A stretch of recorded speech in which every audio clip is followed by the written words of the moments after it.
If you guys want one-on-one training, online training, or nutritional coaching, please head on over to my website, jpfitnesspro.com. Just go to the services tab and select which one you would like. You can also subscribe to my newsletter and contact me through my website as well. If you haven't already, please subscribe to my YouTube channel and click the notification bell so you never miss a video. Thanks. What is up, everybody? This is JP here. This is probably the third or fourth time that I try to record this video.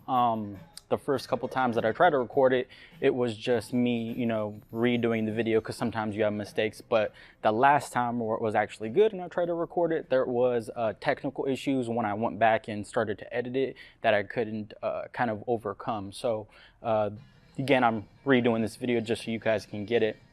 But first, I'm going to start with the daily fact, or the video fact about me, and that is that I watched the Mortal Kombat 11 reveal. So for those of you who are big Mortal Kombat fans, hopefully you tuned into that. The Mortal Kombat 11 reveal happened last Thursday, and that was on the 17th. And it basically just went over the entire mechanics of the game, how the game's going to function, and then it kind of let us in on, I think, like 8 characters that were going to be in the game. So that was really cool. So if you like Mortal Kombat and you didn't watch that, I would definitely go back and rewatch that. They probably have it on Twitch or YouTube. You could just type in Mortal Kombat reveal, and it was about 3-4 hours, so you'll be able to watch the whole thing. But today's video is going to be on grips, of the various grips that you can use during a deadlift, which one's best suited for you. Or maybe you might want to switch, or you thought that another grip was better for you. When I did this video the first time, it ended up being a lot longer than I wanted it to be, and you probably seen the intro to the last video I did, and I explained how it was a long video. So because I'm redoing it, I'm actually going to break this up into 2 parts, and this first part is going to be about grip widths. No, not grip widths, but different types of grips in regards to people who are focused to powerlifting. So if you're going to compete in powerlifting, or you specifically program for powerlifting now, and maybe in the future you might want to do it and you're not so sure. So this is for people who compete, and I guess this is also could kind of apply to anyone who's doing lifts in competition where you can't use wraps. So if you couldn't use wraps, then this would also apply to you. So there's 4 different types of grips. You have the over-under grip, also known as the mixed grip. So again, that would just look like, from here you have one hand supinated or one hand pronated, either this way or the other way. I do it this way just because I'm used to that way, but you could also do it this way as well. So that's one grip. The second grip would be the double over grip, just like this. Pretty self-explanatory. Both hands are pronated. Then you have the third grip, which is a double over grip again, but you have straps. Straps are just, they go around your wrist, they go in your hand, they wrap around the bar, and then you grab it. So you're also grabbing the straps while you're grabbing the bar. Again, you could just look up straps on Google, or you probably already know what they are, but that's the third type of grip. And then the fourth type of grip would be a double over grip, but it's a hook grip. And what a hook grip is, it's just you're wrapping these 4 fingers over your thumb like this. So again, it's just a double over grip, except you're wrapping your index fingers over your thumb. So all 4 of those fingers over your thumb. So again, if your goal is to compete, you already have a competition in mind, or you plan maybe to compete in the future, you don't know. Or I guess this could just be for people who have a powerlifting type of program and you just like powerlifting, would automatically have to rule out the straps, because to my knowledge, I've never seen a competition allow straps. And if it does, it's usually outside of the norm. So we kind of automatically have to rule out straps. So I would already say that if you're using straps, ditch them for most of your training or your heavy work, and there'd be very few times that I'd recommend you do straps, maybe on like a hypertrophy day. So I'm kind of not going to cover that as much as the other 3. Now, let's start with the most popular grip, and that's the mixed grip. Again, that's just one hand supinated and one hand pronated either direction, just like this. Now, this is the most popular grip. Why? There's a few reasons why. One, it's very simple. There's not a learning curve, or there's not a hard entry, a barrier to entry. So there isn't something stopping you from doing this, unlike the couple others. And I'll go over the cons of the others in a little bit. So it's really easy to learn the over-under grip. You're just gonna apply the grip, and there's not really too much technique to it. The second reason why the over-under is very popular is that it's just a very strong grip, and it lets you hold a lot of weight. this is going to kind of morph into the double over grip, but when you have an over under grip, you kind of have counter torques going on when you're holding the barbell. So what happens is when you have a double over like this without a hook grip, just a double over grip, the bar, it's hard to hold the bar and it starts to slip out of your hands and it wants to spin inside your palms when you're holding it. Anyone who's done a double over grip at heavy weights knows exactly what I'm talking about.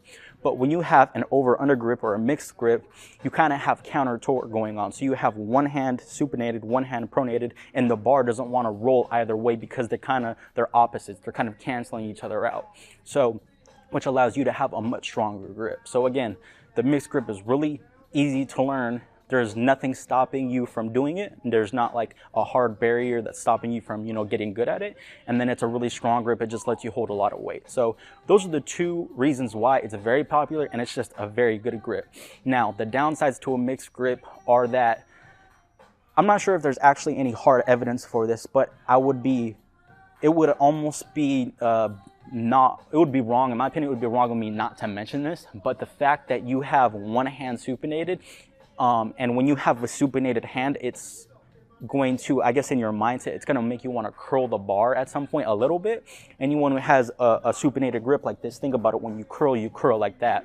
Not saying you can't curl with a pronated grip, but most curling is done with a supinated grip. So when you have one hand supinated, it's almost like ingrained into most people's like motor patterns to almost want to curl a little bit. And sometimes that does happen, which in my opinion, and I guess anecdotally, I'm not sure if there's any hard evidence for this, is probably going to increase your risk of a bicep tear when you're doing that. So that's one thing you do have to keep note of when you're doing the supinated grip. When you have an overhand grip, I rarely hear of anyone actually tearing the bicep on that side. Not saying it's not possible, but it's just a lot less likely. Just because most people don't have the inclination to want to curl from that position. Most people don't do reverse curls or anything like that as much. Now, if you're someone who does reverse curl a lot, you might want to think about that, but it usually happens to the arm that's supinated. So that's the first con of a mixed grip. The second con of a mixed grip is that if you're someone who's very particular with, let's just say you're a power builder, because I'm talking about power lifters here. You're a power lifter and then you're a power builder, which means you really care about your physique. If you're really nitpicky about your physique and you want everything perfectly even, there may be very slight, very slight muscular imbalance when you do an over-under grip. So that's something that you do have to keep in mind. Again, if you're doing a lot of other work with similar grips like curls and rows, and this is the only exercise where you have like a kind of like different grips, then I don't think it's that much of a worry. But again, that's just one con that I think that should be noted. So I really rate a mixed grip highly just because it's easy to learn. And it's easy to learn. There's not a hard barrier to be able to learn it.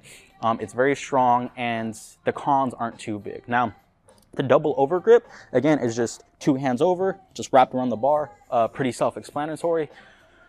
The only pros I could see of this is that you get, well, actually there's two pros, but one of them is really small. Is that with the double over grip is you get even muscular balance. So you're not gonna have one hand supinated, one hand pronated, because everything's even. You're ensuring that there's a lot, if you're like a bodybuilder or a power builder, then if you're going to a competition, judges are going to be real nitpicky. So if you're doing a mixed grip all the time, there might be a slight difference in muscles from one side to the next. And remember, bodybuilding is about symmetry too. So that's one thing that's good about a double over grip. And the second thing that's good is that I noticed is that just due to muscle lengthening, when you have two hands that are pronated, it's a little bit easier to get down and grab the bar during the deadlift. So it almost decreases the range of motion in my head. Think about it. When you have your palm supinated, you're externally rotating your arm, which means that the muscles on the external rotator muscles on your upper back, they're shortening. So it's almost like you have to bend down just a smidge further to grab the bar. You can try this yourself. So if you do like a mixed grip, go down, grab the bar with a mixed grip, and then go down and grab the bar with a double overhand grip. It almost feels like you don't have to bend over as far to grab the bar. And we all know with powerlifting is when you have less distance to travel with the bar, you're gonna be able to produce more force, and then you're gonna be able to put more weight on the bar. So that's one pro of that.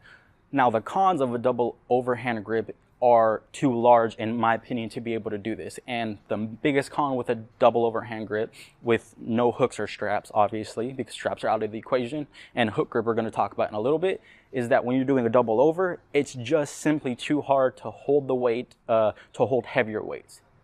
I've never really met anyone that when they're approaching their 1 rep max, if you're deadlifting, you know, 300, 400, 500 pounds, and even if you're not deadlifting that much, if it's heavy to you, most people aren't going to be able to do a double overhand grip and be able to lift heavy amounts of weight. And we all know that with powerlifting, it's all about specificity and being able to lift near maximal loads, you know? So if you're not training heavy, you're not optimizing your ability to gain strength, and we want to be as strong as possible in regards to powerlifting. So that's the biggest con that I can see, and because of that, it's such a huge con. I really don't recommend the double overhand grip unless you're just the 1 in 100,000 people that can, you know, lift hundreds of pounds and have no problem with it with the double overhand grip.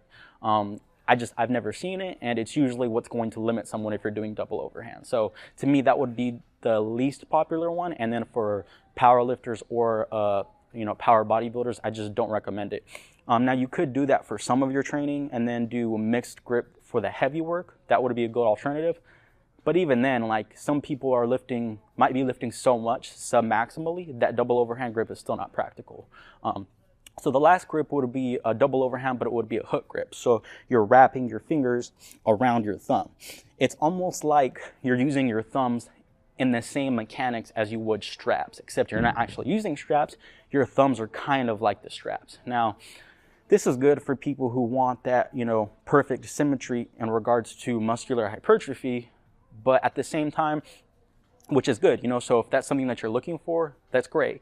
So if you want perfect muscular symmetry because maybe you're a power builder, that's one pro of this. The second pro is that you're able to deadlift or hold a lot of weight and not have any grip problems with hook grip. If I'm not mistaken, Yuri Belkin, he deadlifts more than 900, and I think he uses a hook grip, which, again, that goes to show that you could have pretty strong grips with a hook grip. So you're kind of getting the best of both worlds when it comes to double overhand and then a mixed grip. It's a strong grip, and it keeps perfect muscular symmetry. Now, the only con of this, in my opinion, is that, and it's a big one, is that it's just very, very, very, very, very, very painful, and it's just hard to get used to. Now, if you can get past that initial couple weeks or month of, you know, using hook grip and just get through that pain, and the pain goes away. From what I've never done it for a couple weeks, but when I talk to people who do it, they say once you get past that, you just kind of become numb to it, and it doesn't hurt anymore. And if it does hurt, you're just so used to it, it doesn't really matter. So that's one thing that you could, you know, try as a hook grip, but again, you have to be prepared to deal with a lot of thumb pain. So that's the only downside to hook grip. So essentially, if I had to rank these for someone who's a powerlifter or a power bodybuilder, is I would say try mixed grip first. If you're having problems with that, or you just feel like you don't like what it does to your physique, like maybe you're a power builder, then try hook grip.